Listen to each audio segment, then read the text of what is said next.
وما أرسلناك إلا رحمة للعالمين وما أرسلناك إلا رحمة للعالمين.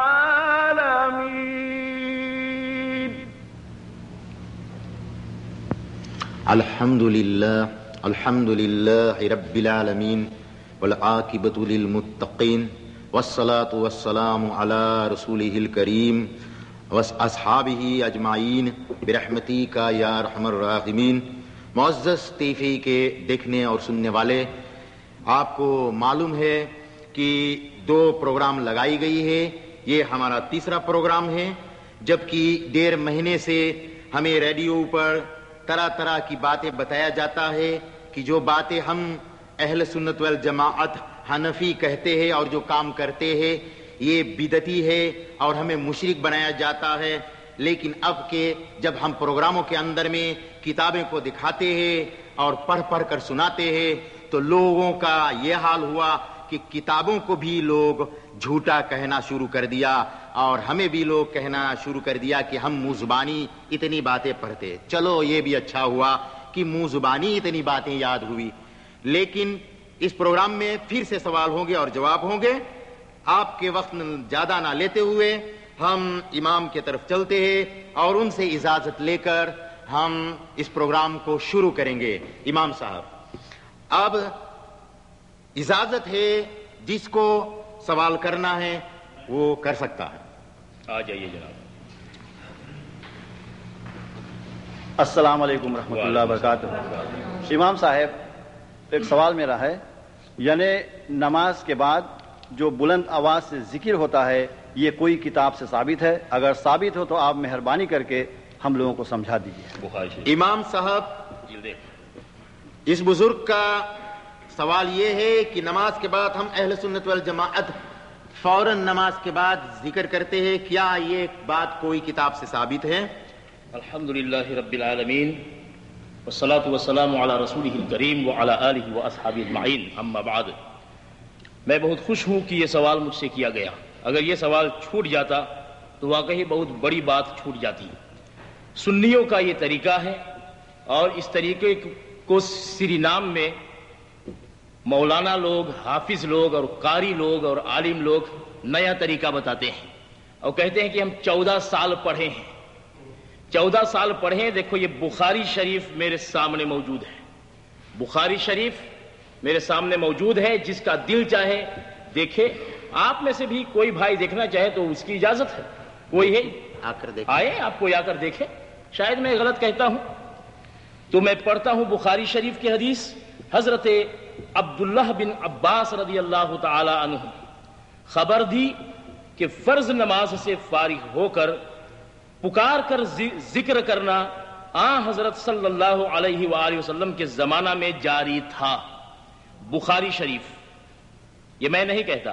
بخاری شریف کے حدیث نمبر 800، حدیث نمبر 800 بخاری شریف کے حضرت عبداللہ بن عباس رضی اللہ تعالی عنہ کہتے ہیں کہ فرض نماز سے فارغ ہو کر پکار کر ذکر کرنا حضرت صلی اللہ علیہ وسلم کے زمانہ میں جاری تھا. اور ابن عباس رضی اللہ تعالی عنہ نے کہا مجھ کو تو لوگوں کا نماز سے فارغ ہونا اسی ذکر کی آواز سن کر معلوم ہوتا تھا. یعنی آپ ابھی چھوٹے تھے، ہمیشہ مسجد نہیں جاتے تھے. جس دن مسجد نہیں جاتے تھے تو اپنے گھر میں سے حضور نبی کریم علیہ السلام جب سلام پھیرتے تھے تو اس وقت بلند آواز سے ذکر ہوتا تھا اور اس ذکر کو سن کر کے حضرت عبداللہ بن عباس جان جاتے تھے کہ اب فرض نماز ختم ہو چکا ہے. اب آئیے مجھے مشکات شریف جلد 2 وہ دیجئے، میں اس سے ثابت کروں گا اور وضاحت کے ساتھ کہ دیکھیے اس میں کیا لکھا ہے. اور آپ حضرات کو اجازت ہے، آئیے اپنے مولانا صاحب کو لے کر مجھ سے ملیے. میں تو مولانا نہیں ہوں تو وہ کیوں مجھ سے ڈرتا ہے؟ وہ 14 سال پڑھا ہے، میں 14 دن نہیں پڑھا ہوں. 14 روز مجھے پڑھنا نصیب نہیں ہوا، لیکن میں حق پر ہوں. اسی لیے 14 سال پڑھنے والے آدمی میرے سامنے نہیں آ سکتا۔ یہاں روایت ہے حضرت عبداللہ بن زبیر سے فرماتے ہیں کہ رسول اللہ صلی اللہ تعالی علیہ وسلم جب اپنی نماز سے سلام پھیرتے تو بلند آواز سے کہتے لا الہ الا اللہ۔ یہ حدیث آ کر دیکھ لیجئے، مشکات شریف ہے، اس میں کسی قسم کے رضا خانیت کی بات نہیں ہے، یہ وہی باتیں ہیں جو حضور نبی کریم علیہ السلام کرتے تھے، آج بھی سنی اس کو 1400 سال سے کرتے چلے آئے ہیں۔ اور سورینام سے مسلم ایسوسیاسی میں، پورے سورینام میں، اور جو سورینام سے مسلم ایسوسیاسی کے 7 لوگ ہیں مسجدیں، وہ اہل سنت و جماعت، وہ بھی اس کو کرتے ہیں۔ اسی ایک کام سے فیصلہ کر لیجئے کہ سنی کون ہے، اہل سنت و جماعت کون ہے، اسی سے فیصلہ کر لیجئے۔ یہ حدیث مسلم شریف میں بھی موجود ہے۔ اس کے علاوہ حضرت شیخ عبدالحق محدث دہلوی رحمۃ اللہ علیہ کی حدیث کی تصنیف اشعۃ اللمعات بھی یہاں میرے سامنے موجود ہے، اس میں بھی یہ حدیث ہے اور بہت ہی صاف طور پر بیان کیا گیا۔ آپ سب حضرات کو اجازت ہے آ کر مجھ سے ملے اور مجھ سے سیکھے۔ واضح ہو کہ ذکر جہر یعنی ذکر جہر مانے بلند آواز سے، مطلق یعنی ہر وقت میں، اور بعد نماز جائز و مشروع ہے یعنی شریعت کے مطابق ہے۔ اس کے جواز و مشروعیت میں یعنی اس کے جائز ہونے اور شریعت کے مطابق ہونے میں احادیث آئی ہے، بہت ساری حدیثیں ہیں۔ آپ فرماتے ہیں بخاری و مسلم میں حضرت ابن عباس رضی اللہ تعالی عنہ سے مروی ہے کہ فرض نماز سے سلام پھیرنے کے متصل بعد بلند آواز سے ذکر کرنا، یعنی فوراً بعد بلند آواز سے ذکر کرنا حضور صلی اللہ علیہ وسلم کے زمانہ اقدس میں متعین و مروج اور متعارف تھا۔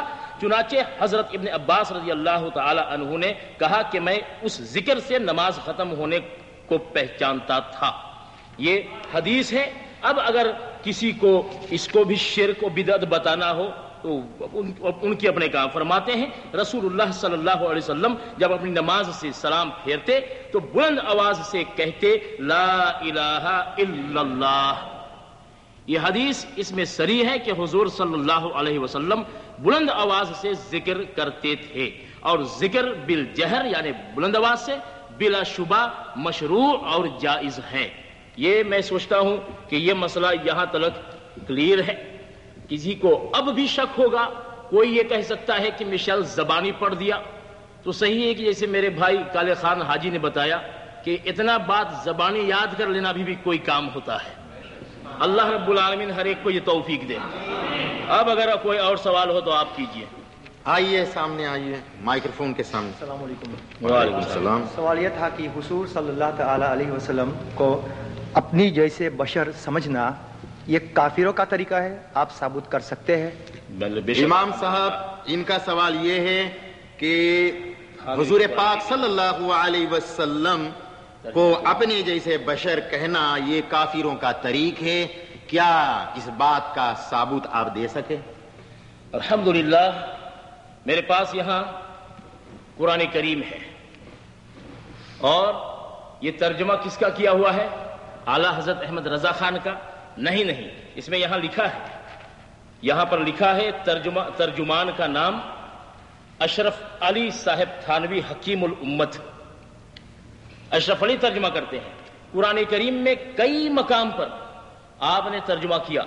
قرآن کریم میں اللہ رب العالمین سورہ یاسین میں ارشاد فرمایا کہ کافروں کے پاس نبی بھیجے، وہ انکار کرتے رہے، کئی کو اس میں سے وہ شہید بھی کر ڈالے، اور قالوا ما انتم الا بشر مثلنا، کافروں نے کہا کہ تم تو محض ہم جیسے انسان ہیں۔ کون یہ کہا؟ کافر نے کہا نبی کو کہ تم تو ہم جیسے انسان ہیں۔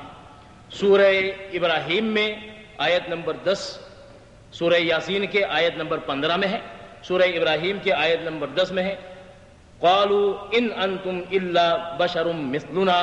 وہ نبیوں سے کہا، کافروں نے نبیوں سے کہا کہ نہیں تم تو ہم جیسے انسان محض ہے، ہمارے جیسے انسان ہے۔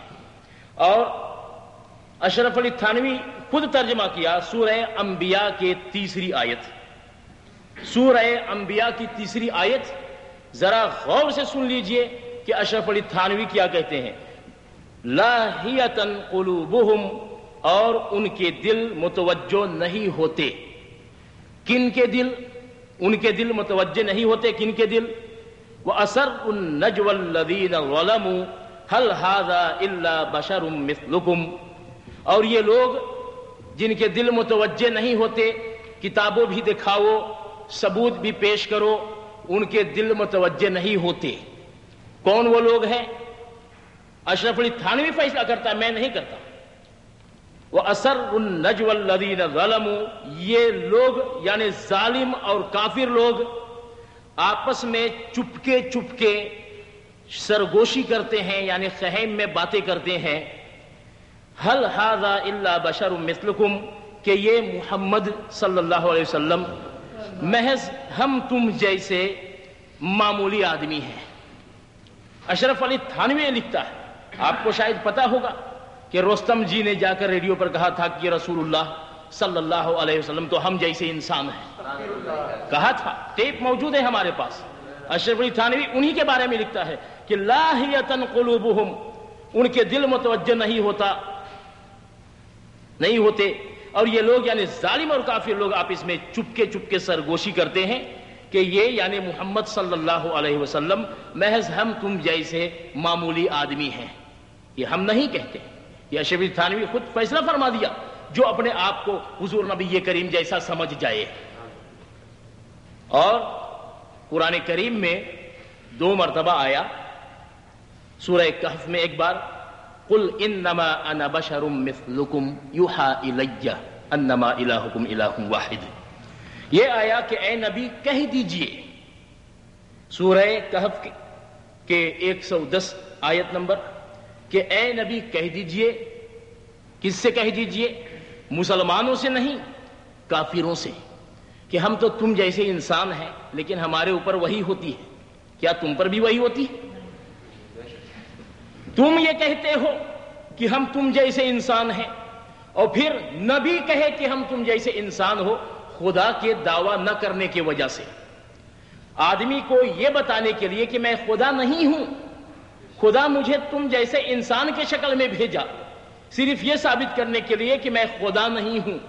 تو نبی کو اللہ رب العالمین نے یہ مشورہ دیا کہ اے نبی تو کہہ دے، ارے سری نام کے بڈھو، تم کو بھی خدا کہا کہ تو بھی کہہ دے ہم تم جیسے ہیں. تم کو بھی خدا کہا، تمہارے بارے میں خدا کیا کہا وہ بھی میں ثابت کروں گا.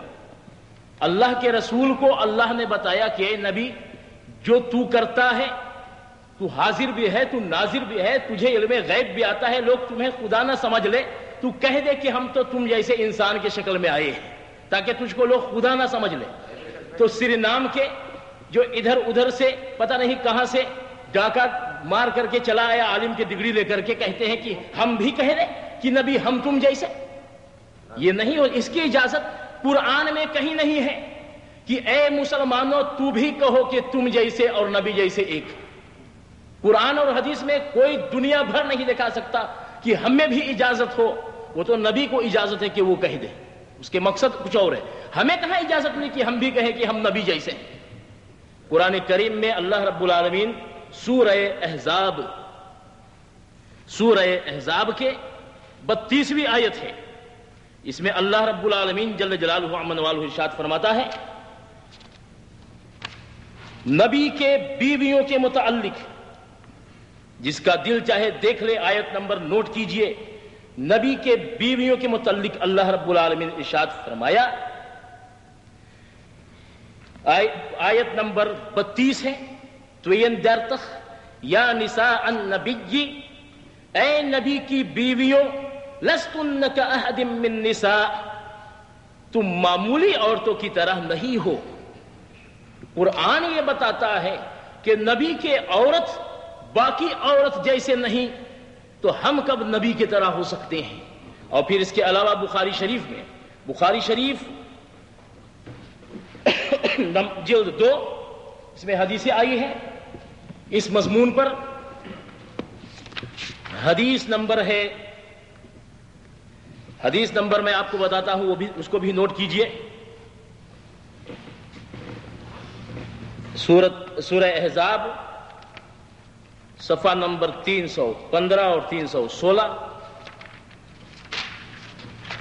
صحیح بخاری جلد دوم صفحہ نمبر 315 اور 316، اس میں اللہ رب العالمین جل جلالہ عمن والہ ارشاد فرمایا، یہ جلد نمبر 5 ہے، جلد نمبر 2 ہونا چاہیے۔ اس میں نبی کریم صلی اللہ تعالی علیہ وسلم ارشاد فرمایا لوگوں سے، جب اللہ کے رسول برابر روزہ رکھتے تھے بغیر افطار کیے روزہ رکھتے تھے، روزے پر روزہ، اور کئی روز گزر گئی، صحابہ نے دیکھا تو وہ بھی روزہ رکھنا شروع کر دیا، صحابے کمزور ہو گئے، حضور علیہ السلام نے پوچھا تم کیوں کمزور ہو گئے؟ تو کہتے کہ حضور آپ کو دیکھ کر کے ہم بھی روزہ رکھنے لگے ہیں۔ اللہ کے رسول نے فرمایا لست کاحد منکم، میں تم جیسا نہیں ہوں۔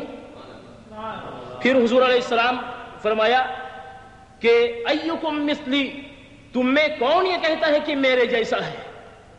حضور علیہ السلام دعویٰ کرنے والوں اس حدیث سے، جو بخاری شریف کی حدیث ہے، حدیث نمبر 540 541 اور حدیث نمبر 543 546 ان سب میں آیا ہے۔ آ کر دیکھو اور اپنے گھروں پر دیکھو، جن کے پاس کتابیں ہیں، جو پڑھنا جانتے ہیں وہ دیکھیں، کسی کے بہکانے میں مت پہنچے۔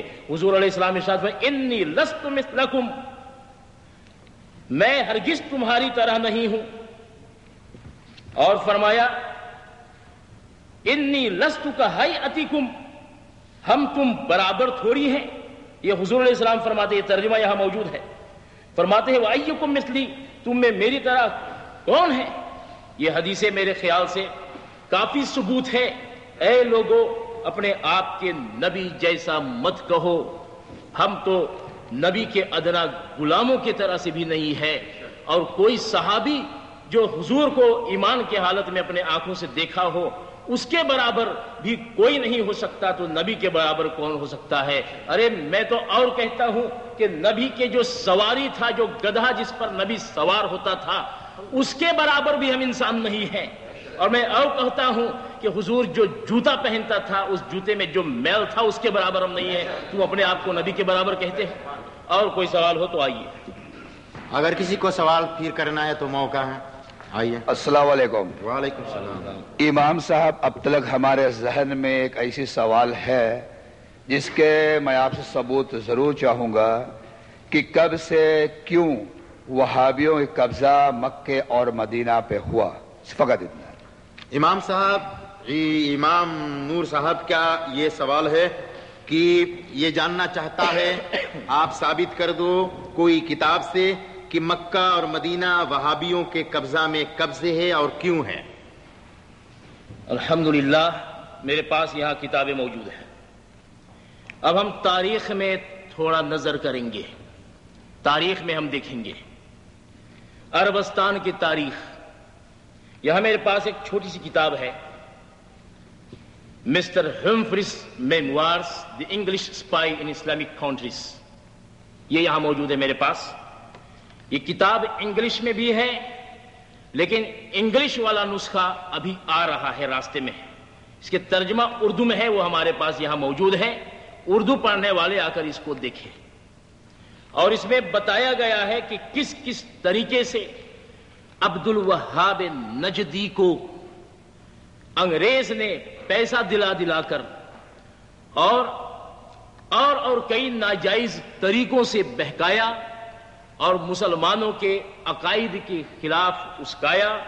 جس کا بھی دل چاہے وہ آ کر ہمارے ساتھ اس کو دیکھے اور پڑھے، ہم آپ کو یہ سنانے کے لیے تیار ہیں۔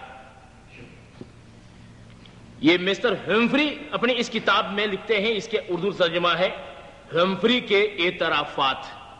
وہ تصدیق کرتے ہیں، یعنی وہ گواہی دیتے ہیں کہ یہ بات ایسے ہوئی، اپنے جو کچھ تجربہ وہ وہاں پر اس کو ہوا تھا وہ بیان کر رہے ہیں۔ فرمایا کہ ایک دن میں نے عبد الوہاب سے اپنا ایک جھوٹا خواب بیان کیا اور کہا کہ رات میں نے جناب ختم مرتبت صلی اللہ علیہ وسلم کو بالکل اسی سراپا کے ساتھ کرسی پر بیٹھے دیکھا، یعنی بتایا عبد الوہاب سے نجدی سے کہ میں تم کو رسول اللہ کے ساتھ کرسی پر بیٹھے دیکھا۔ یہ انگلش اسپائی جو تھا، جو جاسوس تھا، اسپیون جو تھا، ایجنٹ جو تھا انگلینڈ کے، ہمفری، وہ عبد الوہاب نجدی سے بتایا کہ میں دیکھا خواب میں تو اور رسول اللہ ایک کرسی پر بیٹھا ہے، جیسے ذاکرین اور واعظین ممبروں پر بیان کرتے رہتے ہیں.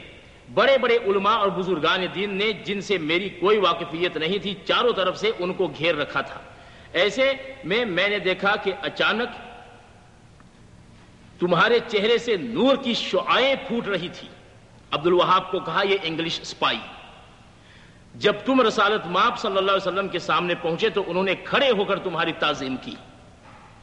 دیکھا تم نے عبد الوہاب نجدی کو یہ انگلش اسپائی کیا بتا رہا ہے کہ میں نے خواب دیکھا ہے, اور ماتھا چوما نجدی کے اور کہا کہ اے میرے ہم نام محمد, تم میرے علم کے وارث اور مسلمانوں کے دینی اور دنیاوی امور کو سنوارنے میں میرے جانشین ہو.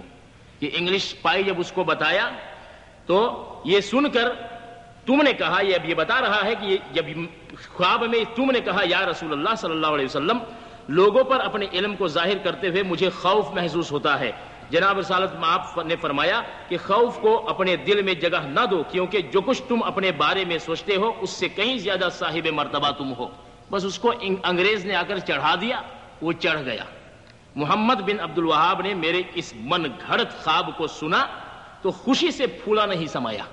یہ لکھا ہے, آپ دیکھ سکتے ہیں. یہ میں اپنی طرف سے بنا کر نہیں کہتا, ہر ایک کو اجازت ہے. اور میرے گھر پر نہیں آ سکتے, سنا کہ بشیر کہا کہ میرے پاس گیا, میں ٹال دیا. تو آئیے, پورے سرنام میں جتنے لوگ ہیں سب کی اجازت ہے, آئے دا پارل میں 10 بجے, دیکھتے ہیں کون کس کو ٹالتا ہے اور کون غلط بیان کرتا ہے. کتابیں سب موجود ہوں گی.